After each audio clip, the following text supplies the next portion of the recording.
Assalamualaikum warahmatullahi wabarakatuh. Kami dari kelompok 9 ingin mempresentasikan mengenai khulu. Khulu secara bahasa yaitu khala'a yakhlu'u, yang berarti melepaskan pakaian. Kemudian secara istilah adalah menebus istri akan dirinya kepada suaminya dengan hartanya, maka tertalaklah dirinya. Dan maksud khulu yang dikehendaki menurut ahli fikih adalah permintaan istri kepada suaminya untuk menceraikan dirinya dari ikatan perkawinan dengan disertai pembayaran iwat berupa uang atau barang kepada suami dari pihak istri sebagai imbalan penjatuhan talaknya. Dasar hukum khulu itu telah dibenarkan oleh syara. Dasar hukumnya terdapat pada firman Allah surat Al-Baqarah ayat 229 yang berarti tolak atau yang dapat dirujuk yaitu tolak 2 kali. Setelah itu boleh rujukannya dengan cara ma'ruf atau menceraikan dengan cara yang baik. Tidaklah bagi kamu mengambil kembali dari sesuatu yang telah kamu berikan kepada mereka, yaitu kepada istri, kecuali jika keduanya khawatir tidak menjalankan hukum-hukum Allah. Jika kamu khawatir bahwa keduanya, yaitu suami istri, tidak dapat menjalankan hukum-hukum Allah, maka tidak ada dosa atas keduanya tentang bayaran yang diberikan istri untuk menebus dirinya. Itulah hukum-hukum Allah, maka janganlah kamu melanggarnya.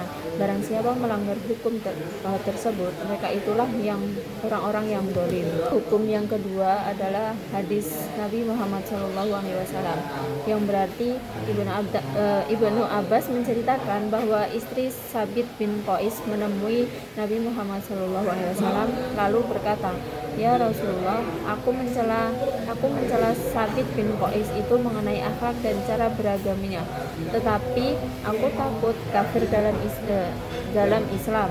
Nabi SAW menjawab, "Apakah engkau mau mengembalikan kebun kurmanya atau mas kawin yang telah diberikan kepadamu?" Kemudian dia menjawab, "Ya." Rasulullah kemudian memanggil Sabit bin Qais dan menyarankan kepadanya, "Terimalah kembali kebunmu dan tolaklah istrimu itu 1 kali." Rukun dan syarat khulu.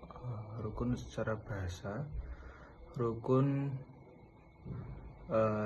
yang artinya tiang, pihak yang kuat atau juzu. Sedangkan rukun menurut istilah adalah bagian yang harus terpenuhi, yang batal jika tidak terpenuhi. Syarat menurut bahasa yang berarti menentukan, sedangkan syarat menurut istilah adalah sesuatu yang menjadi tempat bergantung. Adapun rukun dan syarat khulu sebagai berikut. Yang pertama yaitu harta atau barang yang dipakai untuk khulu. Dalam hal ini syarat khulu bisa dilihat dari segi kadar harta yang boleh dipakai untuk khulu, terus sifat harta pengganti, lalu keadaan yang dapat dan tidak dapat untuk menjatuhkan khulu. Yang kedua, istri sebagai penuntut khulu. Ya, di sini para fuqaha sepakat bahwa istri yang mengajukan khulu kepada suaminya itu wajib sudah balik dan berakal sehat. Mereka juga sepakat bahwa istri yang safih atau idiot tidak boleh mengajukan khulu tanpa izin walinya. Sedangkan budak tidak boleh mengadakan khulu untuk dirinya kecuali dengan seizin tuannya. Yang telah disampaikan nasihat kepadanya agar bertaubat darinya, tapi tidak mendengarkan dan menerima. Yang ketiga, suami melarang dan menghalangi istri untuk melaksanakan kewajiban agama seperti kewajiban salat 5 waktu, kewajiban zakat, memakai hijab syar'i, menuntut ilmu syari' yang hukumnya fardu ain, syar'i yang hukumnya fardu ain. Yang keempat, suami berkaidah dan bermahaj sesat dan menyesatkan dari agama Allah yang lurus dan hak. Suami bersikap kasar, keras dan berakhlak buruk.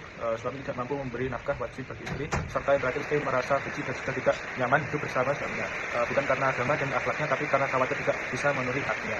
Jika keadaan istri sudah semacam itu, maka diperbolehkan istri tersebut untuk meminta khulu atau pisah. Yang selanjutnya, alasan khulu dilarang. Dari sisi suami, apabila suami memisahkan istri dan memutus hubungan komunikasi dengannya, atau dengan sengaja tidak memberikan hak-haknya dan sejenisnya, agar sang istri membayar tebusan kepadanya dengan jalan gugatan cerai. Yang kedua, dari sisi istri, apabila seorang istri meminta cerai padahal hubungan rumah tangganya baik dan tidak terjadi perselisihan maupun pertengkaran serta tidak ada alasan lain yang syar'i. Alasan khulu dilarang kurang lebih ada 2 itu tadi ya. Nah, sekarang yang terakhir ya, di sini ada hikmah dari khulu. Al-Jurzawi mengatakan bahwa khulu sendiri sebenarnya dibenci oleh syariat yang mulia seperti halnya talak. ya. Semua akal dan perasaan sehat menolak khulu. Hanya Allah Subhanahu wa taala. Allah Subhanahu wa taala lah yang maha bijaksana yang telah memperbolehkan untuk menolak banyak bahaya ketika tidak mampu menegakkan hukum-hukum Allah Subhanahu wa taala.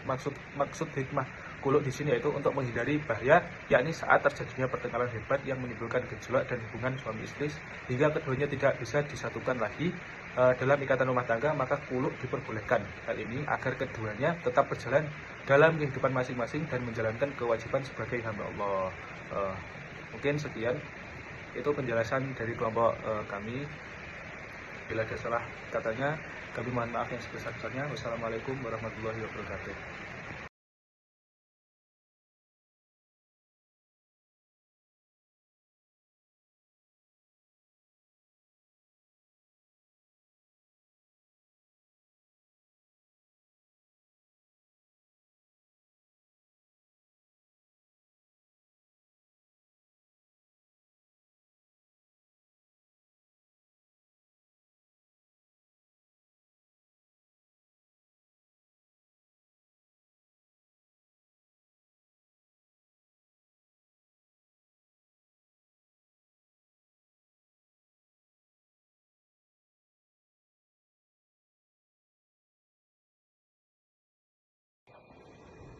Ya, di sini saya akan melanjutkan ya, yaitu rukun dan syarat khulu.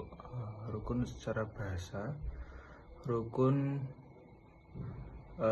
jarakan yang artinya tiang, pihak yang kuat atau juzu. Sedangkan rukun menurut istilah adalah bagian yang harus terpenuhi, yang batal jika tidak terpenuhi. Syarat menurut bahasa, yang berarti menentukan. Sedangkan syarat menurut istilah adalah sesuatu yang menjadi tempat bergantung. Adapun rukun dan syarat khulu sebagai berikut. Yang pertama yaitu harta atau barang yang dipakai untuk khulu. Dalam hal ini syarat khulu bisa dilihat dari segi kadar harta yang boleh dipakai untuk khulu, terus sifat harta pengganti, lalu keadaan yang dapat dan tidak dapat untuk menjatuhkan khulu. Yang kedua, istri sebagai penuntut khulu. Ya, di sini para fuqaha sepakat bahwa istri yang mengajukan khulu kepada suaminya itu wajib sudah balik dan berakal sehat. Mereka juga sepakat bahwa istri yang safih atau idiot tidak boleh mengajukan khulu tanpa izin walinya. Sedangkan budak tidak boleh mengadakan khulu untuk dirinya kecuali dengan seizin tuannya.